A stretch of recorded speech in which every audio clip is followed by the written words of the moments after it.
Saludos, aquí en la segunda parte de nuestra lección número 84.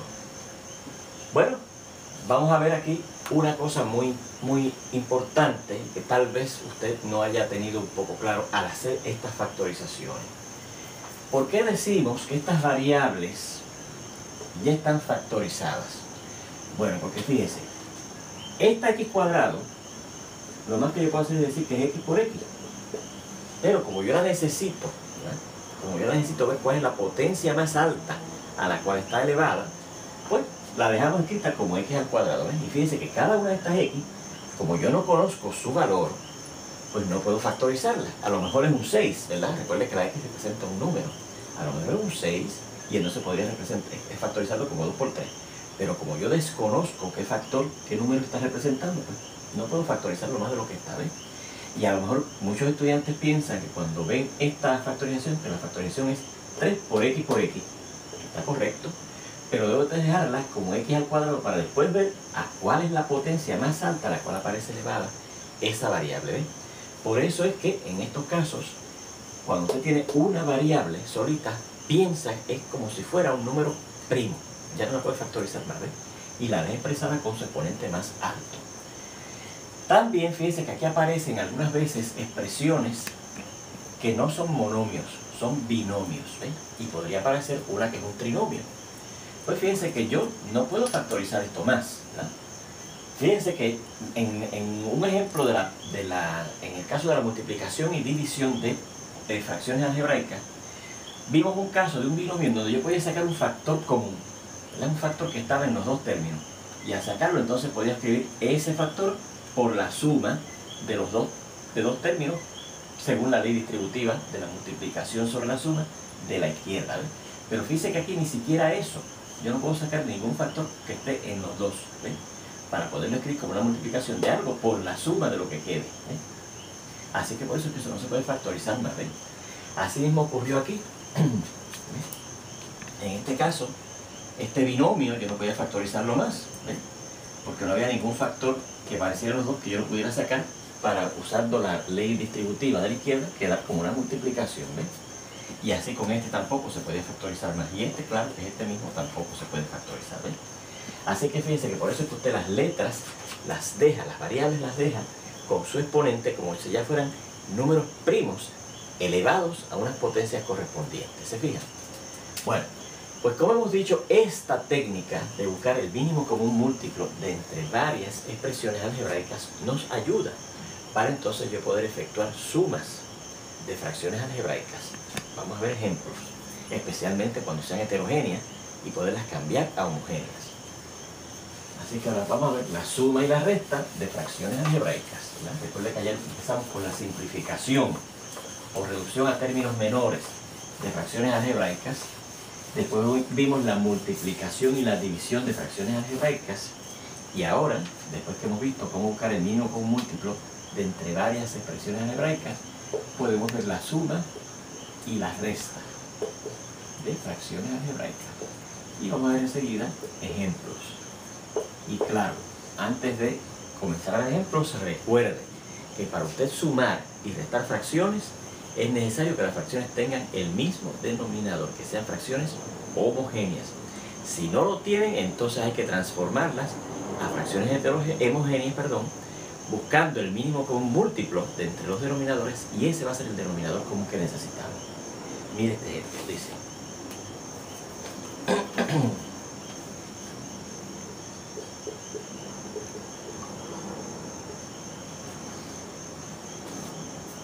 Fíjense. Ahí estoy sumando dos fracciones homogéneas. Y son homogéneas porque fíjense que el denominador de las dos es el mismo. Pues recuerden, vamos a repasar aquí las formulitas que nos decían cómo sumar fracciones una vez fueran homogéneas y cómo restar fracciones una vez fueran homogéneas. Una vez usted tiene fracciones homogéneas con el mismo denominador, el resultado va a ser una sola fracción con ese mismo denominador y usted suma los numeradores, ¿ves? Y si es una resta, pues lo mismo. Hace una sola fracción con ese denominador común y resta los numeradores. Pues mire, Aquí yo tengo dos fracciones que tienen el mismo denominador, ¿ves? Pues según la primera ley, yo puedo hacer una sola fracción con ese mismo denominador, que en este caso es x cuadrado, y arriba pues sumo los numeradores, 2 más 6. Y 2 más 6 usted sabe que es 8, así que nos quedará 8 sobre x cuadrado. Y esa sería la suma de esas dos fracciones. Fíjense en este otro.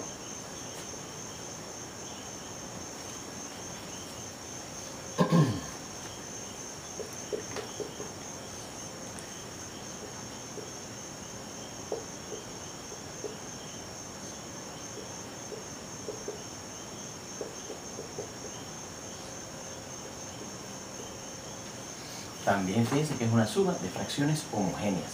Ahora de 3. De hecho, hay una resta y hay una suma. De fracciones homogéneas, las tres tienen el mismo denominador, ¿ves? Pues si usted resta o si usted suma fracciones homogéneas, el resultado finalmente va a ser una sola fracción con el mismo denominador de las fracciones que se estén sumando o restando. Así que aquí tendremos una sola fracción con ese mismo denominador, 2y al cubo. Y entonces los numeradores o se suman si es que se suman, o se restan si es que se restan. Así que por lo tanto será 2x menos 1, se le resta 3x y se le suma x más 6. Y esa sería la suma de esas dos fracciones. La única situación que ocurre aquí es que ahora yo noto que en el numerador de esa fracción hay términos semejantes, ¿verdad? Hay términos que yo puedo combinar. Mire, por ejemplo, este que está aquí y este que está aquí y este que está aquí son semejantes. Ustedes tienen coeficiente literal x. Pues si yo lo sumo, recuerde, esto será combinar los coeficientes numéricos. 2 y menos 3 da negativo 1. Y negativo 1 más 1 se fue, ¿verdad? Así que queda ninguna x. ¿Ok? Entonces, combinamos los que no hemos marcado, ¿verdad? Que también son semejantes. El negativo 1 y el 6. Negativo 1 más 6 da 5 sobre 2y al cubo. Y ya tendríamos la respuesta final, ¿ves? Así que la suma de esas tres fracciones nos dio 5 sobre 2y al cubo. Fíjense en este otro.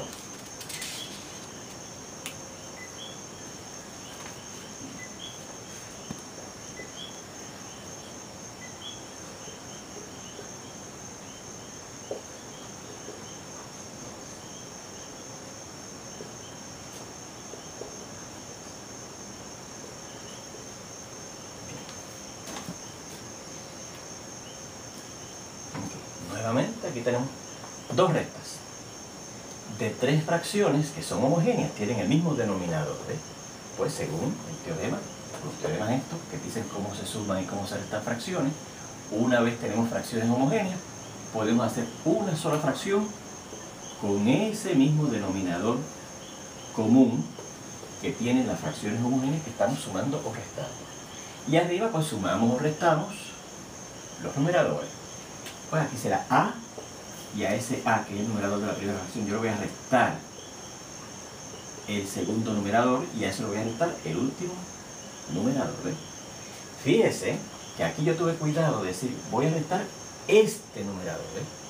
Así que tengo que identificar, tengo que encerrarlo para separar esa entidad con paréntesis, ¿ves?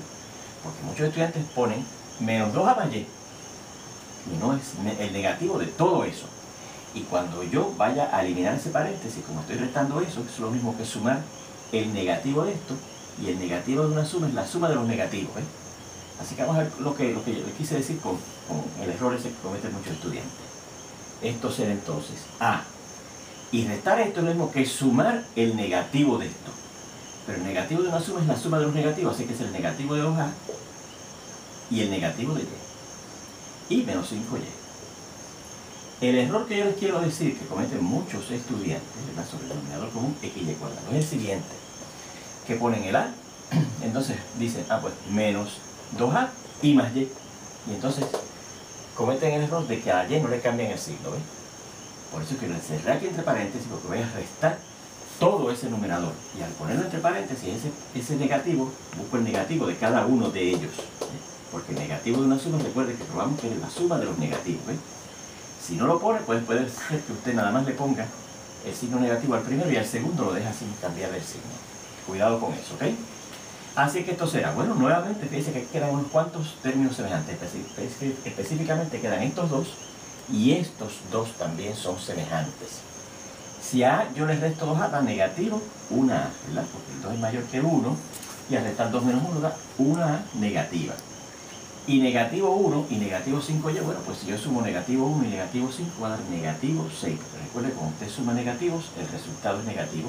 Y lo acompañamos, igual que aquí, con el coeficiente literal que lo hace semejante, que en este caso es la y. Aquí lo acompañamos el resultado que va negativo 1 con el coeficiente literal que lo hace semejante. Y aquí acompañamos el resultado con el coeficiente literal que lo hace semejante. Así que nos queda eso sobre ese denominador común, x y cuadrado. Y ahí tendríamos la suma o la resta de esas fracciones. ¿Ves? Vamos a marcar esta también que da la respuesta para que no nos confundamos con las otras cosas. Y ahí tendríamos la resta de esas tres fracciones. Fíjense en este otro. Vamos a ponerlo acá.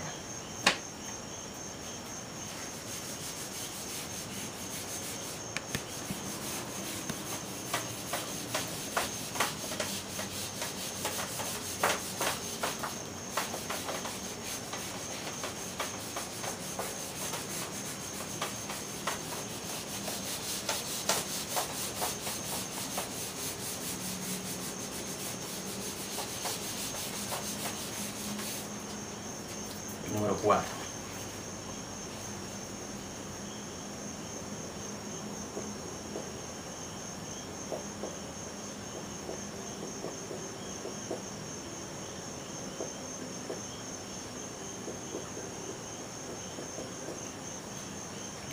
Tenemos que sumar esas dos fracciones. Y fíjense que también, de hecho, restar esas dos fracciones. Y fíjense que esas dos fracciones son homogéneas. El denominador de la primera es igual que el denominador de la segunda. Tienen un trinomio como denominador y es el mismo. Bueno, pues yo puedo hacer entonces, según la ley que nos dice cómo hacer estas fracciones homogéneas, una sola fracción con ese denominador. X cuadrado menos X más 1, que es el denominador que tienen las dos. Y arriba restamos los numeradores tal como dice. Al X cuadrado más 1 le resto X. ¿Ok? Bien. Ahora,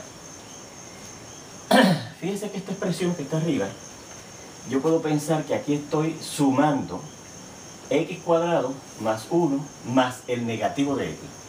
Y como pienso entonces que es una suma más 1 y más el negativo de x, la suma es conmutativa.